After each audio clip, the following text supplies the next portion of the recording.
وَلَقَدْ يَسَّرْنَا الْقُرْآنَ لِلذِّكْرِ فَهَلْ مِن مُّدَّكِرٍ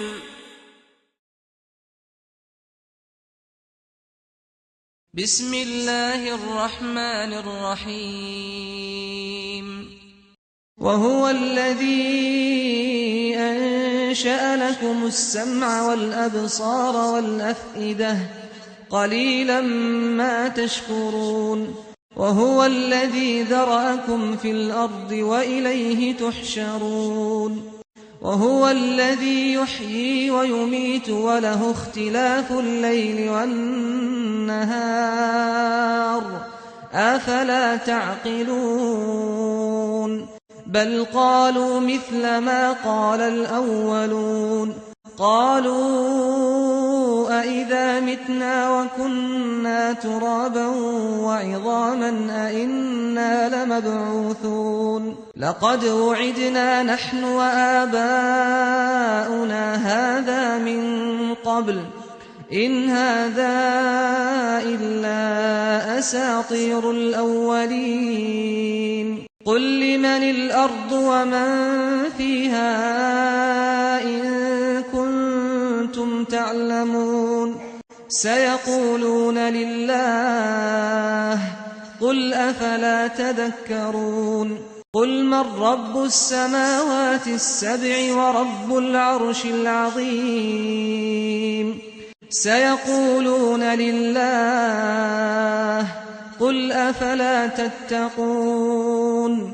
قل من بيده ملكوت كل شيء وهو يجير ولا يجار عليه إن كنتم تعلمون سيقولون لله قل فأنى تسحرون بل أتيناهم بالحق وإنهم لكاذبون ما اتخذ الله من ولد وما كان معه من إله إذا لذهب كل إله بما خلق ولعلى بعضهم على بعض سبحان الله عما يصفون عالم الغيب والشهادة فتعالى عما يشركون اور وہ وہی ذات ہے جس نے تمہیں کان، آنکھیں اور دل عطا کیے، پھر تم لوگ تھوڑے ہی شکر گزار ہوتے ہو۔ انسان کی حالت یہ ہے کہ جب اللہ کی نعمتیں میسر ہوتی ہیں تو احساس نہیں کرتا، حالانکہ کسی اندھے سے پوچھ کر دیکھیں کہ آنکھوں کی قیمت کیا ہے اور کسی بہرے سے پوچھ کر دیکھیں کہ کان کس قدر انمول ہیں تو انسان کو اندازہ ہو جائے۔ اور وہ وہی ذات ہے جس نے تمہیں زمین میں پھیلا دیا، تم اسی کی طرف اکٹھے کیے جاؤ گے، اور وہ وہی ذات ہے جو زندہ کرتا ہے اور مارتا ہے، اور دن اور رات کا اختلاف بھی اسی کے قبضہ قدرت میں ہے۔ کیا تم عقل نہیں کرتے؟ بلکہ ان لوگوں نے وہی بات کہی جو ان سے پہلوں نے کہی تھی۔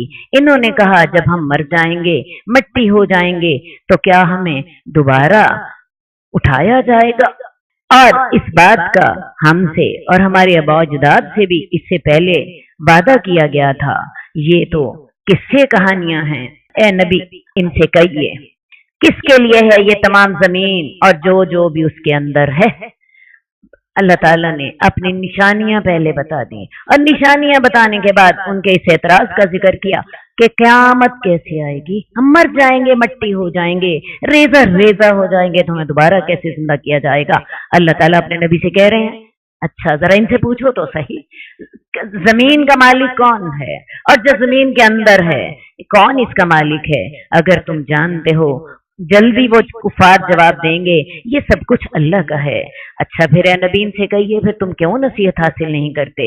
ان سے کہو زمین، 7 آسمانوں کا اور عرش عظیم کا مالک کون ہے؟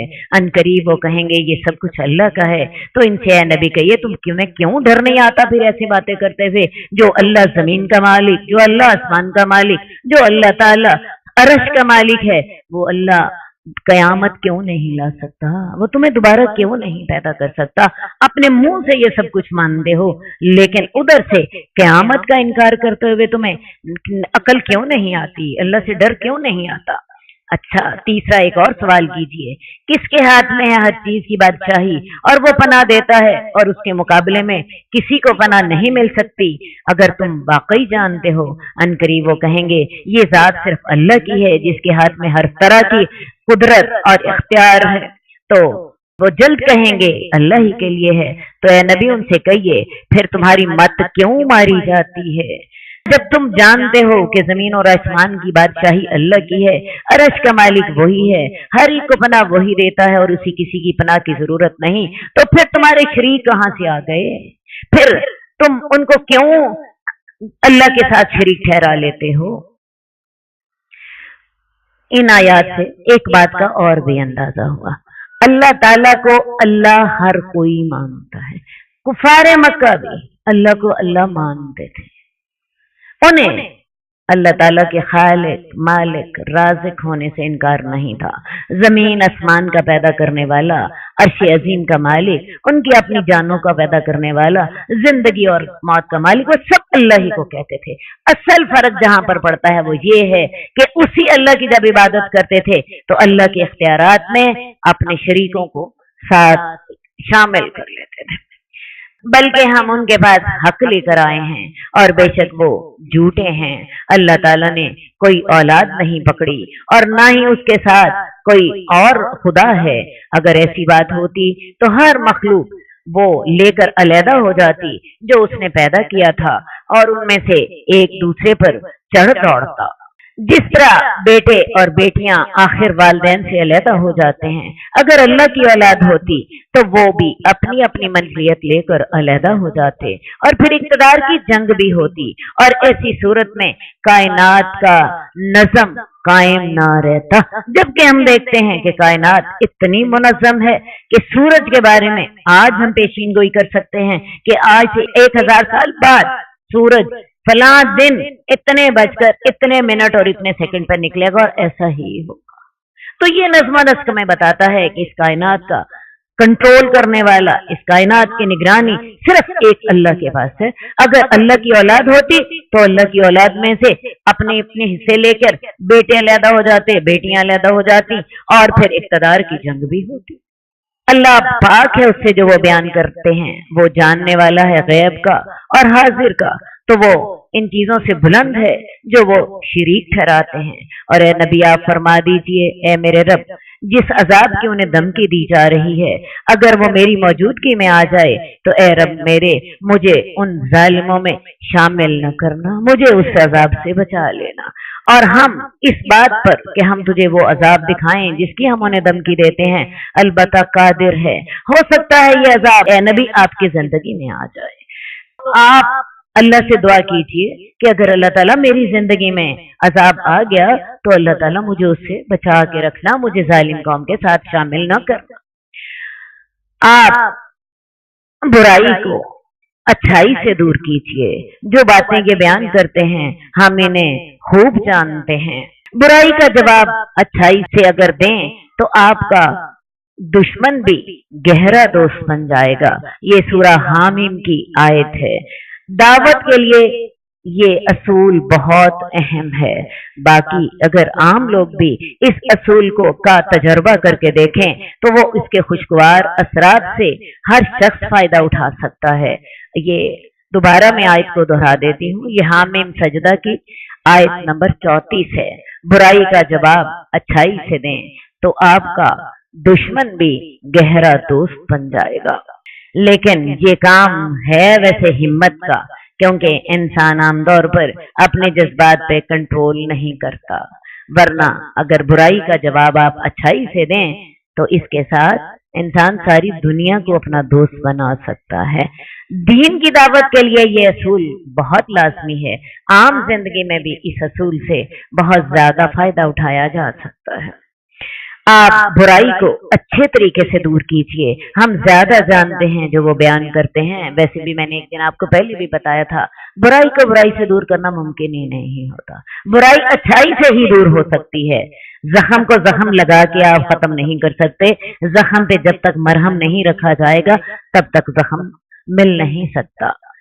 तो लेकिन ये एक बहुत आला इंसानी अखलाकी कदर है जिसके लिए इंसान को बड़े सब्र और हौसले की जरूरत होती है। हम ज्यादा जानते हैं जो वो बयान करते हैं, और आप ए नबी आप अल्लाह से ये भी कहिए कि मैं शैतान के वसवसों से अल्लाह तेरी पनाह में आता हूँ, और मैं इस बात से भी अल्लाह तेरी पनाह में आता हूँ कि वो हाजिर हों, यहाँ तक कि उनमें से किसी एक को मौत आ जाती है तो वो शख्स कहता है मेरे रब मुझे दुनिया में वापस लौटा दे, शायद कि मैंने एक अमल करूं जो मैं वहां छोड़ आया हूँ। अल्लाह कहते हैं हरगिज नहीं, ये एक ऐसी बात है जिसको वो कह रहा है। अल्लाह का ये असूल नहीं है कि मौत आने के बाद अल्लाह दोबारा जिंदगी दें। दूसरी बात ये है अगर इसको दुनिया में लौटा भी दिया गया तो ये वही काम करेगा जो करतूतें आज कर रहा था। ये तो मौत सर पे देख के थोड़ी देर के लिए इंसान को हदायत आई होती है। हरगिज नहीं, ऐसा कभी भी नहीं होगा, ये अल्लाह की सुन्नत नहीं है। ये एक ऐसी बात है जिसको ये कह रहा है। और उसके बाद बरज़ख है, उठाए जाने वाले दिन तक। आलिम चार हैं, एक है आलिम राह जहां हमारी रूहें अल्लाह के पास मौजूद होती हैं, दूसरा है आलिम दुनिया जिसमें हम इस वक्त बैठे हुए हैं आमने सामने, तीसरा है आलिम बरज़ख इंसान जब मर के चला जाता है, कब्र में चला जाता है, ये आलिम बरज़ख है। और चौथा है आलिम क़यामत जब अल्लाह ताला हमें दोबारा उठाएंगे।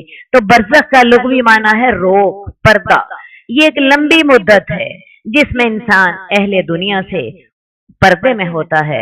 ये मौत का जमाना है, इस जमाने में मौत के असरात गालिब होते हैं, ताहम जिंदगी के भी असरात होते हैं जिसकी वजह से अज़ाब व सवाब होता है, मगर ये अज़ाब व सवाब क़यामत के अज़ाब व सवाब की निस्बत हल्का होता है।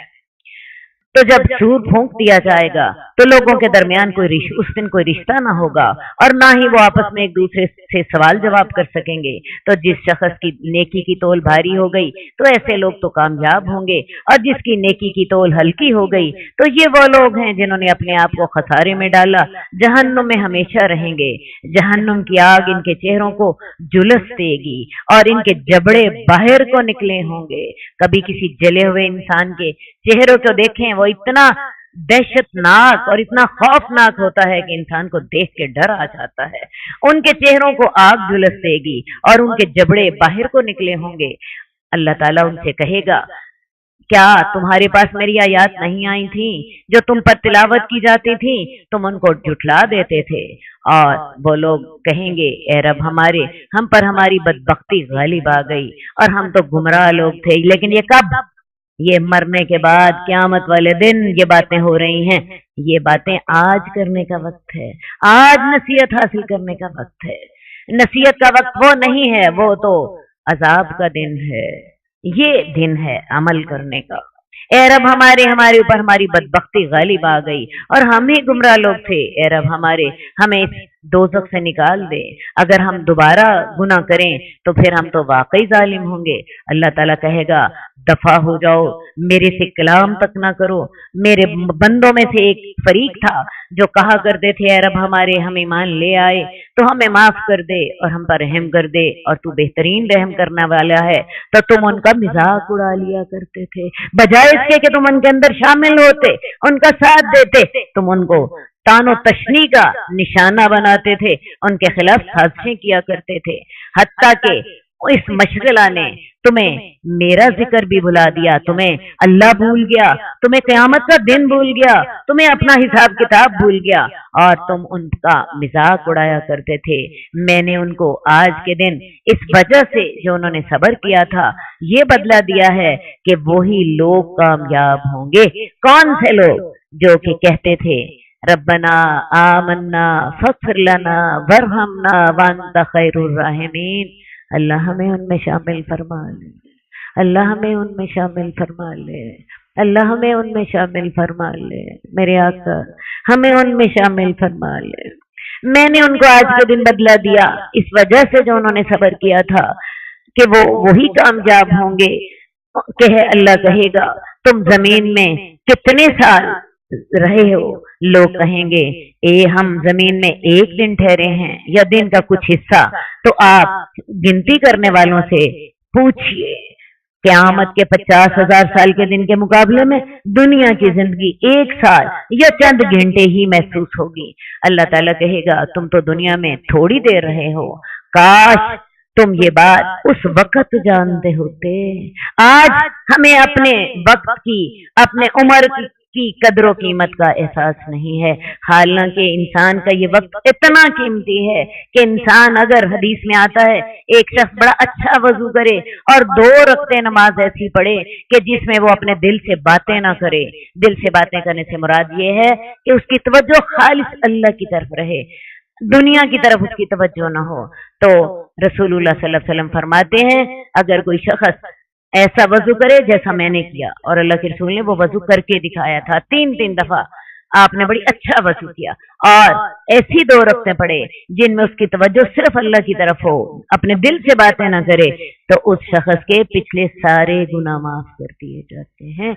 ये है हमारे वक्त की कीमत, ये है हमारे वक्त की कदर, जिस वक्त को हम टीवी के सामने बैठकर बर्बाद कर देते हैं। रोज के 3-3 घंटे, मैं कहती हूँ उसी में से 1 घंटा निकाल लीजिए अल्लाह के जिक्र के लिए। 5 मिनट में ये 2 रकत, ये 2 नफल पढ़े जाते हैं। अगर आप उसको पूरी तवज्जो के साथ पढ़ें, रोजाना कुरान मजीद पढ़ने के लिए अपना वक्त निकाल लें, ये आपका वक्त इंतहाई कीमती है, ये जिंदगी इंतहाई कीमती है। ये आंखें बंद हो जाएंगी, फिर इंसान चीखेगा जैसे ये हम पढ़ रहे हैं, उस वक्त वो चीखेंगे अल्लाह ताला हमें दोबारा दुनिया में भेजे, लेकिन वो वक्त दोबारा भेजने का नहीं होगा। इस वक्त से आज फायदा उठाएं। अल्लाह ने जवानी दी है, अल्लाह ने सेहत दी है, अल्लाह ने हिम्मत और ताकत दी है, अल्लाह ने माल दिया है। ये सारी चीजों से अपनी आखिरत को बेहतर बनाने की तरफ मदद लीजिए। मैंने उन्हें आज के दिन बदला दिया है इस वजह से जो उन्होंने सब्र किया था कि वही कामयाब होंगे। अल्लाह ताला कहेंगे तुम जमीन में कितने साल रहे? वो कहेंगे हम तो जमीन में 1 दिन या दिन का कुछ हिस्सा रहे। तो आप गिनती करने वालों से पूछिए, अल्लाह फरमाएंगे तुम दुनिया में तो थोड़ा ही रहे हो, ये वक्त तुम उस वक्त जानते होते। क्या तुमने ख्याल कर लिया हमने तुम्हें बेमकसद पैदा कर दिया और तुम हमारी तरफ ना लौटाए जाओगे? कोई माकूल इंसान ये तसव्वुर कर सकता है कि अल्लाह कादिर मुतलिक एक मखलूक पैदा करे, उसके लिए पूरी दुनिया सजा दे और उसको हर तरह की के असबाब मुहैया कर दे और फिर उसका हिसाब ना ले? दुनिया में तुम अपने मुजरिमों को अदालतों के जरिए सजा देते हो, मगर खालिक के बारे में क्यों ऐसा गुमान रखते हो कि वो किसी से कुछ भी ना पूछेगा? क्या तुमने ख्याल किया कि हमने तुम्हें बेकार बेमकसद पैदा कर दिया और तुम हमारी तरफ लौटाए न जाओगे?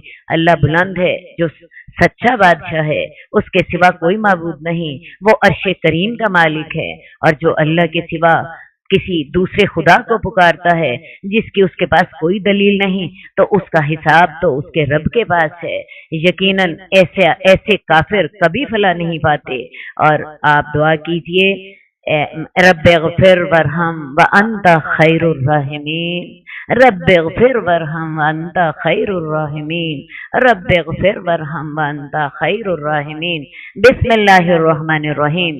सूरतुन अंज़लनाहा व फरसनाहा व अंज़लना फीहा आयातिन बय्यिनातिन लअल्लकुम तज़क्करून। हम सूरह नूर शुरू कर रहे हैं। ये सूरत 6 हिजरी में गज़वा बनी मुस्तलिक के बाद नासिल हुई। मुनाफिकीन, यहूद व नसारा और मुशरिकीन ने मुत्तहिद होकर गज़वा अहज़ाब में मुसलमानों पर हमला करके देख लिया कि इस नई कुव्वत को ताकत के जरिए खत्म नहीं किया जा सकता। तो उन्हें एहसास हुआ कि मुसलमानों की बर्तरी जंगी साजो सामान और असले के साथ नहीं है, बल्कि उनकी असल ताकत उनके अखलाकी बर्तरी में है। तो उन्होंने मुसलमानों की अखलाकी बर्तरी को दागदार करने की कोशिश शुरू कर दी। इस काम में रईसुल मुनाफिकीन अब्दुल्लाह बिन उबई पेश था, जिसने इस गज़वा के सफर में हजरत आयशा पर तोहमत लगा दी, जिसे वाक़या इस कहा जाता है। ये सूरत इस बैकग्राउंड में नाजिल हुई। ये सूरत है, हमने इसको नाजिल किया, हमने इसके अहकामात को फर्ज कर दिया और हमने इसमें वाज़े अहकामात उतारे ताकि तुम नसीहत हासिल करो। वैसे तो सारा कुरान मजीद ही अल्लाह की तरफ से नाजिल किया गया है, लेकिन इन आयात में ये वाज़े किया गया कि इसके जो अहकामात हैं वो सिफारिशात की हैसियत नहीं रखते, बल्कि वो फर्ज हैं। और अल्लाह ताला ने इसका अंदाज ऐसा ताकीदी रखा کہ जिससे इंसान को उनकी अहमियत का एहसास हो सके। हम ये एक सूरत है जिसे हमने नाजिल किया, उसे हमने फर्ज किया और उसमें हमने वाज़ेह निशानियां उतारी ताकि तुम नसीहत हासिल करो। जानी औरत और जानी मर्द, उनमें से हर एक को 100 कोड़े लगाओ और तुम्हें उनके बारे में अल्लाह के कानून में कोई नरमी ना आए। अगर तुम अल्लाह पर ईमान लाते हो और आखिरत के दिन पर ईमान लाते हो और उनके अजाब के वक़्त मोमिनों की एक जमात मौजूद होनी चाहिए। हजरत उबादा बिन सामित रवायत करते हैं कि रसूलुल्लाह सल्लल्लाहु अलैहि वसल्लम ने फरमाया, बदकार मर्द और औरत की मुस्तकिल सजा मुकर्रर कर दी गई है, वो तुम सीख लो। और वो ये है कि कमवारे मर्द और कमवारी औरत के लिए 100 कोड़े और 1 साल की जलावतनी है, और शादीशुदा मर्द और औरत को 100 कोड़े और रजम के जरिए मारना है। ये मुस्लिम की हदीस है। इससे पहले हम सूरा निसा में पढ़ चुके थे कि जिन औरतों के खिलाफ 4 लोगों की गवाही साबित हो जाए कि वो बदकारी की मुर्तकिब हुई हैं, तो उनको घरों में बंद कर दो यहाँ तक कि अल्लाह उनके लिए कोई और हुक्म उतार दे। तो ये हुक्म उतारा और इस हुक्म ने सूरा निसा की उस आयत के हुक्म को मनसूख कर दिया। वो आयत की तिलावत बाकी है लेकिन हुक्म मनसूख है। ये कंवारी औरत और कंवारे मर्द अगर जना करें तो उनको 100 कोड़े मार दिए जाए, और अगर शादीशुदा औरत और शादीशुदा मर्द जना करें तो उन्हें रजम की सजा दी जाए। और इस सजा में जरा बराबर कमी नहीं होनी चाहिए। ऐसा नहीं होना चाहिए कि 100 की बजाय आप 90 कोड़े लगा दें, नहीं, ये सजा अल्लाह ने खुद मुकर्रर की है। और ऐसी सजाएं देते वक्त ऐसी सजाएं बरसरे आम होनी चाहिए। असल में अल्लाह ताला ने ये सजाएं इबरत के लिए रखी हैं।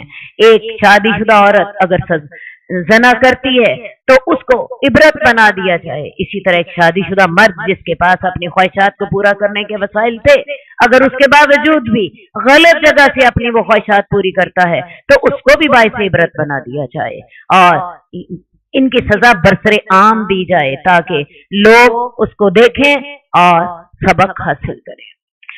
जना करने वाला मर्द सिर्फ जानी औरत से ही निकाह कर सकता है या मुशरिक औरत से, और जानी औरत सिर्फ जानी मर्द से या मुशरिक मर्द से ही निकाह कर सकती है। और ये बात मोमिनों पर हराम कर दी गई है। अल्लाह ताला ने जना की एक सजा रखी, कानूनी सजा तो थी 100 कोड़े या रजम, और एक सजा रखी मुआशरती, जो जानी मर्द है उसको अगर सजा मिल भी जाए उसके बाद उसका निकाह एक पाकीज़ा औरत से नहीं होगा।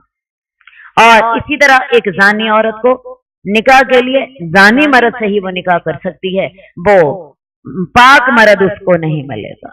और ये चीज मुसलमानों पर हराम कर दी गई है ताकि उन्हें पता हो कि हमें कानूनी सजा भुगतने के बाद ये मुआशरती सजा भी भुगतनी पड़ेगी। हर इंसान चाहता है मेरी बीवी पाक दामन हो, और हर औरत चाहती है कि मेरा खामन जो है वो भी पाक दामन हो। तो ये उनको एक मुआशरती सजा सुनाई गई है। और वो लोग जो पाक दामन औरतों पर तोहमत लगाएं और वो 4 गवाह नहीं लाते तो उनको 80 कोड़े लगा दो और उनकी गवाही को कभी भी कबूल ना करो। ऐसे लोग अल्लाह के यहाँ नाफरमान हैं। अब पहले तो जना करने वालों को सजा सुनाई गई थी, अब जो लोग जना की गलत तोहमत किसी पर लगा दे और उनके पास 4 गवाह ना हो, कोई शख्स अगर किसी को जना करते हुए अपनी आंखों से भी देख ले तो उसको ये इजाजत नहीं है कि वो इस इल्जाम को दोहराए। उसको ये इजाजत तब होगी जब वो 4 लोग हों और कानूनी तौर पर वो गवाही का निसाब पूरा कर दे तो इस मामले को अदालत में ले जाया जाए ताकि अदालत उन 4 गवाहों की गवाही पर उसको या रजम कर दे या कोड़े दे के सजा दे के इस गंदगी को खत्म कर दे। लेकिन अगर 4 गवाह मुयस्सर नहीं होते, 3 होते हैं, 2 होते हैं, अकेला इंसान है, तो उसको ये इजाजत नहीं है कि वो अपनी जुबान से इस इल्जाम को दोहराता रहे। उसको तभी इजाजत है जब तक कि उसके पास 4 गवाह नहीं हैं, ताकि 4 गवाहों के साथ इस गंदगी को खत्म कर दिया जाए। वरना वो इस इल्जाम को दोहराएगा तो होगा क्या, किसी शख्स की जो इज्जत बर्बाद होगी तो वो तो होगी, मुआशरे पूरे में एक जिन्स की जिनसी तहरीक पैदा होगी। और जिन्स का मामला ये है कि आप इसको जितना मोटिवेट करें, जितनी बातें इस तरह की करें, इसको उतनी मोटिवेशन मिलती है। एक आदमी आपसे बात सुनता है, दूसरा आदमी उसमें 4 मसाले लगाएगा और दूसरे को बताएगा, और आपको पता है ऐसी बातें सुनने को सारे ही उसमें दिलचस्पी महसूस करते हैं। उससे अगला उसी बात में 16 मसाले लगाएगा और सारे मुआशरे में फैला देगा। पूरा मुआशरा एक जिनसी अनारकी का शिकार होने लग जाता। और फिर कई लोगों के पास अपनी ये ख्वाहिशात पूरी करने के जायज राय होते हैं और कईयों के पास अपनी ख्वाहिशात पूरी करने के जायज राय नहीं होते। फिर वो क्या करते हैं, वो 6-6 साल की बच्चियों को अपनी दरिंदगियों का निशाना बनाते हैं। वो 80-80 साल की औरतों को भी नहीं छोड़ते, उनके घरों में जाके उन्हें रैप करके आ जाते हैं। जब तक ये हमारे यहाँ टीवी नहीं था, टीवी ने ये जिनसी तहरीक पैदा की इंसान के अंदर। हर वक्त खूबसूरत औरतें, बेपर्दा औरतें, जिनसी तहरीकात। उसका नतीजा क्या है, आज एक औरत को 8-8 मर्द मिलके रहते हैं। आगे हमने कभी ऐसे वाकयात नहीं सुने थे। ये सारी उसी जिनसियत ज़दा मुआशरे की निशानियां होती हैं। छोटी छोटी बच्चियां उनकी दरिंदगी से बचती नहीं है और फिर इन्हीं बच्चियों को वो बाद में हिलाक कर देते हैं, या वो बेचारी खुद इस सदमे की ताब ना लाकर आगे चल पड़ती।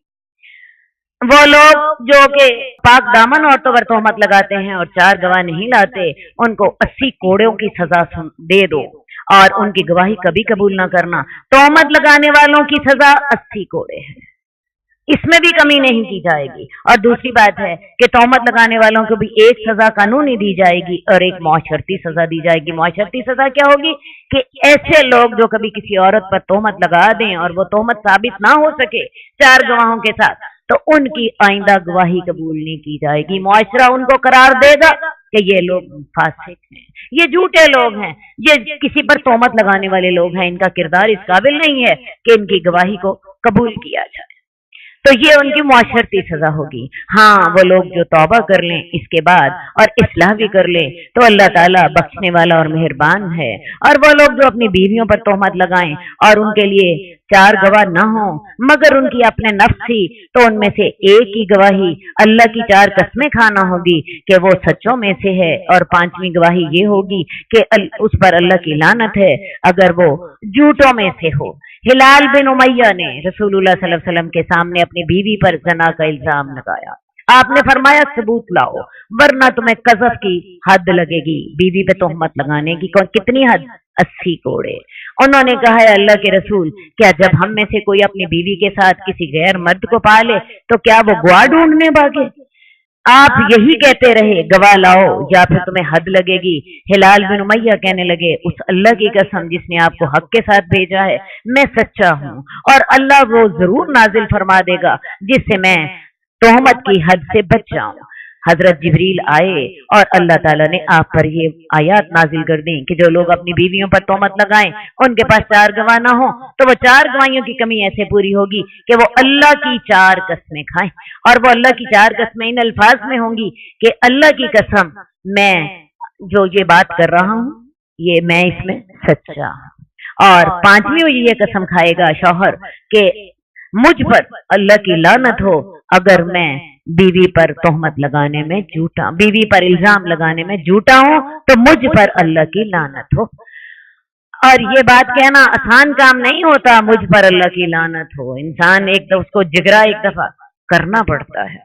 और अगर वो झूठा हो तो, सच्चा हो तो अलहदा बात है। और उस औरत से सजा यूं टलेगी कि वो 4 गवाही कि वो भी अल्लाह की 4 कसमें खाए कि उसका खामिन झूठा है, और 5वीं ये कसम खाए कि अल्लाह का गजब उस औरत पर होगा अगर उसका खामिन सच्चा हुआ। अब खामिन के इस इल्जाम के बाद 2 सूरतें हैं, या तो औरत मान ले कि खामिन सच कह रहा है, इस सूरत में तो औरत चूंकि शादीशुदा है उसको रजम की सजा दे दी जाएगी।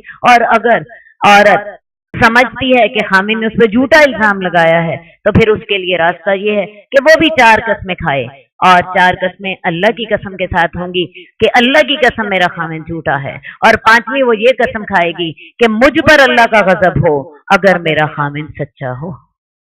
ठीक है। और अगर अल्लाह का फजल तुम पर ना होता और उसकी रहमत ना होती तो اور اللہ تعالیٰ تو توبہ قبول کرنے والا اور حکمت والا ہے۔ رسولullah صلی اللہ علیہ وسلم نے ہلال بن امیہ اور اس کی بیوی کے درمیان جب لیان کرایا تو ساتھ ساتھ ہی کہتے گئے کہ تم دونوں میں سے ایک ضرور جھوٹا ہے، کیا وہ رجوع کرے گا، توبہ کرے گا؟ عورت اگر رجوع کر لیتی تو اس کو رجم کی سزا ملتی، اور اگر رجوع نہ کرتی تو پھر اس سے وہ سزا ٹل جائے گی۔ لیان جو ہے اس کے ساتھ میاں بیوی میں علیحدگی ہو جاتی ہے، اور یہ طلاق یہ ایک ایسی قسم ہے جس میں قیامت تک بھی دوبارہ میاں بیوی اکٹھے نہیں ہو سکتے۔ ایک طریقہ تو یہ ہے کہ مرد اپنی بیوی کے ساتھ کسی اور عورت کو اپنے کسی اور مرد کے ساتھ دیکھ لے اور زنا کا اس پر الزام لگا دے۔ ایک اور طریقہ یہ ہے مرد اپنے اولاد سے انکار کر دے، تو ایسی صورت میں لیان کیا جائے گا، اور لیان کے بعد اللہ تعالیٰ کے سپرد ان دونوں کا معاملہ کر دیا جائے گا۔ ان دونوں میں سے ایک جھوٹا بھی ہوگا، ظاہر ہے دونوں تو سچے نہیں ہو سکتے، لیکن اس کا معاملہ اللہ تعالیٰ کے سپرد ہے۔ ان دونوں کو جھوٹا نہیں کہا جائے گا، بچے کو باپ سے منسوب نہیں کیا جائے گا، بچہ ماں سے منسوب ہوگا، وہ ماں کا وارث ہوگا، ماں اس کی ہوگی، کیونکہ باپ نے تو اس بچے کو اون ہی نہیں کیا۔ اور اگر اللہ تعالیٰ تم پر اپنی رحمت نہ کرتا اور فضل نہ کرتا تو حالات بڑے خراب ہو جاتے۔ یقیناً وہ لوگ جنہوں نے تہمت لگائی ہے وہ ایک گروہ ہیں تم میں سے، اس کو اپنے لیے برا نہ سمجھو بلکہ وہ تمہارے لیے بہتر ہے۔ ہر آدمی کے لیے اس میں سے جتنا اس نے گناہ میں سے حصہ لیا تھا اتنا عذاب کا حصہ ہوگا، اور وہ شخص جو اس کے تہمت کے بڑے حصے کا ذمہ دار بنا اس کے لیے بہت بڑا عذاب ہے۔ تہمت کے بڑے حصے کا ذمہ دار عبداللہ بن ابی تھا۔ اس صورت کی ابتدا میں ہم نے واقع اس کی جانب اشارہ کیا تھا۔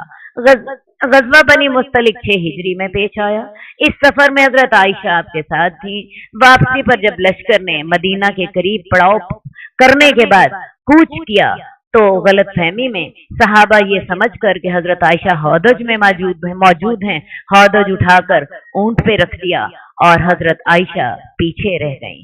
بعد میں جب حضرت صفوان معطل سلمی کسی کام کے لیے وہاں سے گزرے تو ام المومنین کو دیکھا۔ حضرت عائشہ اصل میں گئی تھی، پیشاب کرنے گئی تھی، ان کا وہاں پہ ہار ٹوٹ گیا، یہ اپنا ہار جو تھی اس کے موتی اٹھاتی رہیں، واپس آئیں، قافلہ جا چکا تھا۔ انہوں نے کیا کیا کہ اسی جگہ پر لیٹ گئیں اور دل میں یہ سوچا کہ جب میں نہیں ملوں گی تو اللہ کے رسول دازمن پتہ کریں گے، اپنے صحابہ کو بھیجیں گے تو پتہ چل جائے گا۔ حضرت صفوان بن معطل نے جب ان کو وہاں پہ دیکھا تو حضرت صفوان نے انہیں پہچان لیا اور ان کے منہ سے انا للہ و انا الیہ راجعون نکلا۔ حضرت عائشہ کہتی ہیں کہ اللہ کی قسم اس کے علاوہ اور کوئی بات نہیں ہوئی۔ حضرت صفوان نے اپنا اونٹ نیچے بٹھایا، حضرت عائشہ اس پر بیٹھ گئیں، حضرت عائشہ کو سوار کرا دیا اور خود پیدل ان کے ساتھ جاتے رہے۔ مسلمانوں کا قافلہ مدینہ پہنچ چکا تھا۔ یہ لوگ حضرت عائشہ اور حضرت صفوان یہ دوپہر کے وقت مدینہ جا پہنچے۔ عبداللہ بن ابی کے ٹولے نے جب ان کو دیکھا تو تہمت لگا دی اور ان الفاظ میں لگائی کہ دیکھو یہ نبی کی بیوی اس حال میں آئی ہے کہ اس نے رات کسی اور کے ساتھ گزاری ہے اور یہ بچ کر نہیں آئی ہے نعوذ باللہ۔ اب وہ شخص اللہ سے لیے چلا۔ اس تہمت کا منافقین نے اتنا پروپیگنڈا کیا کہ کئی صحابہ اس میں بہک گئے۔ حضرت حسان بن ثابت اور حضرت ابو بکر صدیق کے زیر کفالت بھانجے مصطح بن اساسہ اور حمنہ بنت جہش جو کہ حضرت زینب بنت جہش ام المومنین کی بہن تھی، یہ بھی اس میں شامل ہو گئے۔ اب اس پہلے رکوع میں تو اللہ تعالیٰ نے اس واقعے کا ذکر کر کے قانونی پہلو کا ذکر کیا۔ اب یہاں پہ معاشرتی طور پر ہدایات دی جا رہی ہیں کہ اگر ایسا واقعہ ہو جائے تو معاشرے کے لوگوں کا رویہ اس وقت کیا ہونا چاہیے اس بہتان کے بارے میں۔ کیوں نہیں جب تم نے اس کو سنا تھا مومن مردوں اور مومن عورتوں نے اپنے دلوں میں اچھی بات کیوں نہ سوچی اور یہ کیوں نہ کہا یہ تو واضح بہتان ہے، وہ اس پر 4 گواہ کیوں نہ لے کر آئے؟ جب وہ 4 گواہ نہیں لائے تو ایسے لوگ تو اللہ کے ہاں جھوٹے ہیں۔ کوئی شخص معاشرے میں آپ سے اس طرح کی بات آئندہ کرے تو پہلا سوال آپ کا ہونا چاہیے تمہارے پاس 4 گواہ ہیں؟ میرا خیال ہے اگر کسی سے آپ ایسا سوال کریں اس کو آئندہ کسی کے سامنے یہ بات کرنے کی ضرورت نہیں ہوگی۔ اور دوسری بات یہ کہ اگر آپ کو ان کے کردار کا علم ہے کہ وہ نیک لوگ ہیں تو پھر اپنے دل میں اچھی بات سوچے۔ انسان کیا کسی کے بارے میں بری بات ہی سوچ سکتا؟ وہ اس پر 4 گواہ کیوں نہ لائے؟ جب وہ 4 گواہ نہیں لائے تھے تو ایسے لوگ اللہ کے ہاں جھوٹے ہیں، اور اللہ تعالیٰ کا اگر فضل نہ ہوتا تم پر اور اس کی رحمت دنیا اور آخرت میں تو تمہیں اس کی پاداش میں ایک بہت بڑا عذاب آ لیتا۔ جب تم اس بہتان کو اپنی زبانوں سے اچھالتے چلے جاتے تھے اور تم اپنے منہوں سے وہ بات کہتے تھے جس کا تمہیں علم نہیں، اور تم اس معاملے کو ہلکا سمجھ رہے تھے، حالانکہ اللہ کے نزدیک یہ بہت بھاری بات تھی۔ اصل بات ہے عبداللہ بن ابی نے اپنی دانش میں بہت کاری وار کیا تھا۔ حضرت عائشہ صدیقہ رسول اللہ صلی اللہ علیہ وسلم کی بیوی تھی، اور مسلمانوں کے رسول اللہ صلی اللہ علیہ وسلم کے بعد جو بڑے رہنما حضرت ابو بکر صدیق اس کی بیٹی تھیں۔ حضرت ابو بکر صدیق اور حضرت محمد صلی اللہ علیہ وسلم اب ان صفائی نہ دے سکتے تھے، کیونکہ لوگ کہتے باپ نے تو بیٹی کی صفائی دینی ہی ہے اور خاوند نے تو بیوی کی صفائی دینی ہی ہے۔ اور اللہ کی قدرت دیکھی، آزمائش ایسی ہوئی کہ 1 مہینہ کے لیے وحی بھی موقوف ہو گئی، وحی بھی نہیں آئی، تاکہ آپ کو یہ پتہ چل جاتا کہ اس بہتان میں کس حد تک جھوٹ شامل ہے۔ جب تم اسے اپنی زبانوں سے اچھالتے جاتے تھے اور اپنے تم منہ سے وہ بات کہتے تھے جس کا تمہیں علم نہیں تھا، اور تم اسے ہلکا سمجھتے تھے حالانکہ وہ اللہ کے نزدیک بہت بڑی تھی، اور جب تم نے یہ قصہ سنا تھا تو تم نے یوں کیوں نہ کہا ہمارے لیے یہ لائق نہیں کہ ایسی بات کریں، اللہ تو پاک ہے، یہ تو بہت بڑا بہتان ہے۔ تمہیں اللہ تعالیٰ نصیحت کرتا ہے کہ اگر تم مومن ہو تو آئندہ کبھی ایسی حرکت نہ کرنا۔ آئندہ بھی تو بہت سی عورتیں ہوں گی جن کی عزتیں شیشے کی طرح نازک ہوں گی۔ تم نے جب ان کے بارے میں ایسی بات سننی ہے تو معاشرے کا رویہ یہ ہونا چاہیے کہ وہ اس کو اچھالنے کی بجائے اس کو روک۔ سب سے پہلا سوال یہ کریں تمہارے پاس 4 گواہ موجود ہیں، تم نے اپنی آنکھوں سے دیکھا، اور اس کے علاوہ آپ یہ کہیں اللہ تمہیں نصیحت کرتا ہے کہ اگر تم مومن ہو تو آئندہ کبھی ایسی بات نہ کرنا۔ اپنے دلوں میں یہ سوچو کہ ہمیں ایسی بات منہ سے نکالنا مناسب نہیں ہے۔ حضرت عائشہ کے بارے میں تو بالکل بھی مناسب نہیں تھا ان کے مرتبے کے اعتبار سے، لیکن ان کے بعد بھی قیامت تک مسلمان جو خواتین ہیں ان کی عزت بھی اللہ کے ہاں بڑی پیاری ہے۔ اور اللہ تعالیٰ تمہیں اپنی آیات کھول کھول کر بیان کرتا ہے، اور اللہ تعالیٰ جاننے والا اور حکمت والا ہے۔ حضرت ابو ہریرہ رضی اللہ تعالیٰ عنہ روایت کرتے ہیں کہ رسول اللہ صلی اللہ علیہ وسلم نے فرمایا کسی شخص کے جھوٹا ہونے کے لیے اتنا ہی کافی ہے کہ ہر سنی سنائی بات آگے کر دے، اور ہم خواتین اس سلسلے میں انتہائی غیر محتاط ہوتی ہیں۔ خواتین کی زبان کینچی کی طرح چلتی ہے، انہیں کوئی ایسی خبر مل جائے وہ سوچے سمجھے بغیر زبان کی تیزی کے ساتھ اس کو آگے پہنچانا شروع کر دیتی ہیں، حالانکہ وہ یاد رکھیں کہ اسی بات کرنے پر انہیں 80 کوڑے کی سزا سنائی جا سکتی ہے۔ وہ تو ہمارے یہاں اسلامی حکومت قائم نہیں ہے، ورنہ انسان کو پتہ لگ جاتا۔ بے شک وہ لوگ جو یہ پسند کرتے ہیں کہ ان لوگوں میں بے حیائی پھیلے جو کہ ایمان لائے ہیں، ان کے لیے دنیا اور آخرت میں دردناک عذاب ہے۔ اب اللہ تعالیٰ نے اسی فتنے میں سے بہت سے خیر کے پہلو نکال دیے۔ ایک خیر کا پہلو تو یہ نکلا کہ قیامت تک کے لیے قانون بن گیا کہ آئندہ سے جو زانی مرد ہوں گے یا زانی عورتیں ہوں گی ان کو یہ سزا دی جائے گی۔ دوسری بات یہ اللہ تعالیٰ نے معاشرتی احکامات بھی نازل کر دیے کہ آئندہ اگر کسی پہ تہمت لگے تو تمہیں 4 گواہ مانگنے چاہیے، اور تمہیں یہ بھی کہنا چاہیے کہ ہمارے لیے مناسب نہیں ہے کہ ایسی بات ہم زبان سے نکالیں۔ ہمیں اس سلسلے میں رویہ بہت محتاط رکھنا چاہیے۔ اور تیسری اللہ تعالیٰ نے یہ خیر نکال دی کہ ایک اصول اور بھی دے دیا کہ جو لوگ یہ چاہتے ہیں کہ دنیا میں بے حیائی پھیلے ان کو دنیا میں بھی سخت عذاب ملنا چاہیے۔ یہ تو ہمارے ہاں اسلامی حکومت نہیں ہے، ورنہ قرآن کی اس آیت کا تقاضا ہے کہ جو لوگ جنسی خواہش میں تحریک پیدا کرنے کا سبب بنے اور جنسی موضوعات پر مبنی کلام اور یعنی فحش لٹریچر فلمیں وغیرہ پیش کریں اور کو ان دنیا میں سخت ترین سزا سنا دی جائے۔ آج بھی آپ دیکھیں ہمارے ہاں کس حد تک فحش لٹریچر ہے۔ جس رسالے کو کھول کے دیکھنے سامنے عورت کا اشتہار ہوتا ہے، جس اخبار کو دیکھ لیں عورت ننگی کھڑی ہوتی ہے، راستے سے گزرے اتنے اتنے بڑے ہورڈنگز ہیں، پوری کی پوری عورت یہاں تک ننگی پھر رہی۔ تو یہ چیزیں اسلام کے قرآن کے مطابق جو لوگ یہ کام کریں ان سب کو اس دنیا میں عبرتناک سزا ملنی چاہیے، عذاب علیم ملنا چاہیے۔ اور اللہ تعالیٰ تو جانتا ہے اور تم نہیں جانتے، اللہ کو پتا ہے کہ یہ چیزیں انسان کو کس حد تک نقصان پہنچاتی ہیں۔ اور اگر اللہ کا فضل تم پر نہ ہوتا اور اس کی رحمت نہ ہوتی تو ورنہ نتائج بہت برے نکلتے، اس دنیا میں ہی تمہیں عذاب آ جاتا۔ اور اللہ تعالیٰ تو بڑا شفقت کرنے والا اور مہربان ہے۔ اللہ تعالیٰ ہمیں ہدایت کی توفیق عطا قد خصك الرحمن بالفضل والتيجان